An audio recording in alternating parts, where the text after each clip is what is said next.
Буџет без штедење, плати, пензии и коридори. Ки има за сите, како изборен балон може да ја разгори инфлацијата. Постои еден, би рекол јас, условен рефлекс на бизнисот да исчекува. Очигледно е дека премногу трошиме во однос на тоа колку пребираме. Даноци не плаќаат криминалци и себични, зошто фирмите на Мјалков должат 2 милиони евра. Над 40% од најпрофитабилните компании не платиле солидарен данок.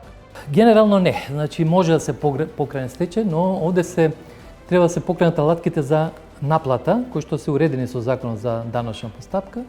Значи испадна дека екстра профити остварувале сите други, само банките не. Прислушувањето отиде во архивите. Што сте чуле, не сте виделе. Дали аферата ја дотолчи правдата?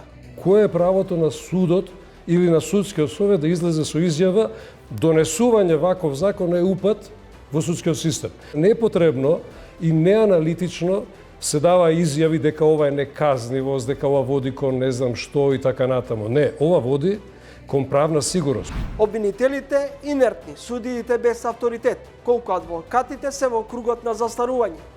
Судијата е круцијалната фигура во секоја судска постапка. Од судијата зависи се, апсолутно се. Дали во Македонија има политички монтирани случаи? Се разбира дека да.